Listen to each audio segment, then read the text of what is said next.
What's up everybody, this is BR, and for the next couple videos I'm going to be talking about why video games are an art form, arguing different types of topics for each of these videos. My goal here is to change the perspective of many players who just think of video games as nothing more as an entertainment piece rather than something of actual artistic value. And I'll be doing that mostly by deconstructing many of the notions that people have about video games that I personally believe are incorrect, and take away from the artistic value that video games actually do hold.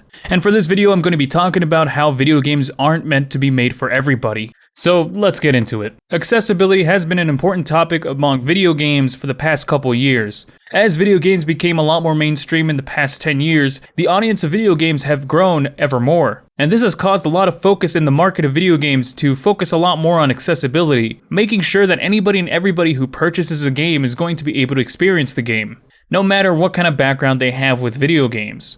One of the most notable examples that came from this focus of more accessibility, especially one that I heard about a lot, was with The Last of Us Part 2. The changes that you can make in that game ensure that no matter what your skill level is or how disabled you are, it is ensured that you can play the game from beginning to end. And this is something that I do have to praise about the game and the developers, them putting effort and time into something that very well could have been chopped off in the cutting room floor by an executive who just didn't deem it necessary.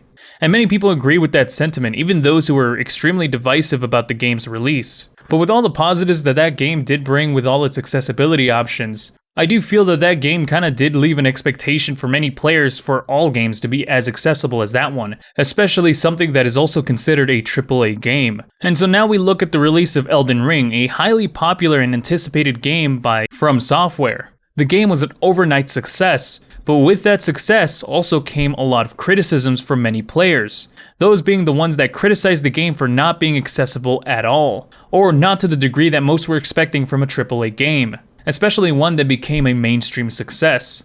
There were many critiques coming out of the critics of the game.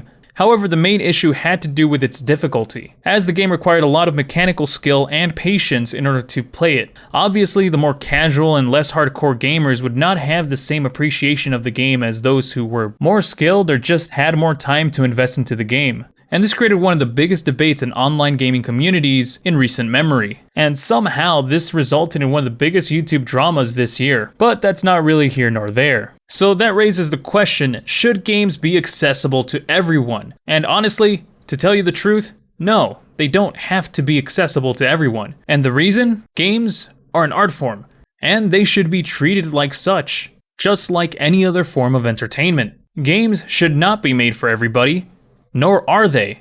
Now you might be thinking, well that's a little counterintuitive. Games are supposed to make money, they're a business.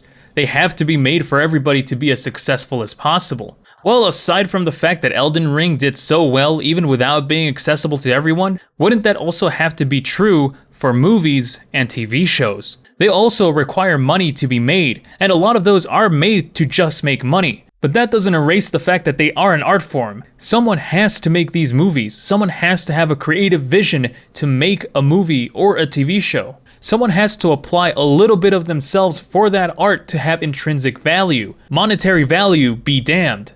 And video games are no different. Just because a video game requires money to develop and to make a profit off of, doesn't make it any less art than any other form of entertainment. And I understand that that's a little bit hard to see nowadays because most of the games that fall into most people's radars are made by some of the most soulless corporate companies of all time. But someone still has to make those games. Someone still needs to have a creative vision to develop those games. So, okay, well what the hell does this have to do with accessibility?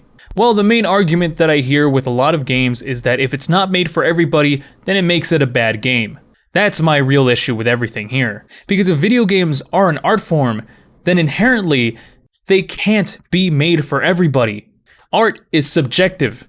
It is guaranteed that somebody is not going to like it. And not just that, it also means that not everyone is going to understand it, or in this case, access it. I understand that Elden Ring is a difficult game, but what many fail to understand is that the difficulty is what contributes to the overall experience that From Software wanted to share. An experience crafted by someone who has a creative vision. And if adding a lesser difficulty changes that creative vision, then let it be. From Software shouldn't have to add more accessibility to their game. Sure, it would be a great and considerate thing for From Software to do with Elden Ring, but they shouldn't be obliged to, nor should their game be considered worse because of it. To do so takes away from their artistic privilege, which is to do what they want, and to make what they want. Because just like how enjoying art is subjective, creating art is also a subjective matter. Imagine if you were making something that you really loved, something that you personally identified with, something that you crafted on your own because it was a part of you. You gave it your heart and all, but then you were forced to change it because somebody outside of you didn't like that. They didn't consider it accessible to their own liking. More than likely, you would tell that person to fuck off. You have the liberty to make what you want and how you want it to be. And that's the artistic privilege that I'm talking about. The artistic liberty. Now, that's not to say that nobody can criticize what you're making. Like I said, enjoying art is something subjective as well. But to say that a game is bad just because it doesn't appease everybody, it's downright wrong. And I'm not talking about ethics, I'm talking objectively wrong. Because making something that appeases everybody doesn't make it more artistically valid. It makes it more marketable. And that's all that was for the accessibility in The Last of Us Part 2, to make it more marketable, make it more accessible. Does it make it bad? No. But does it make the value of the game better? Monetarily? Yeah, sure. Mechanically? I agree. But artistically? Hell no. Now this is where I'm gonna have to clear something up. Can a bad difficulty system hurt a game? Yeah, it can. A game that is poorly designed in the difficulty department can ruin the experience of a game. It can make the game worse. But in order to properly say that you have a bad difficulty system, you first have to understand the game. Something that many fail to do with Elden Ring. If you don't understand the game, if you don't understand the art, who are you to say that it's bad? Especially if you don't like it. Personally, I do not like horror games. I find horror games to be incredibly boring.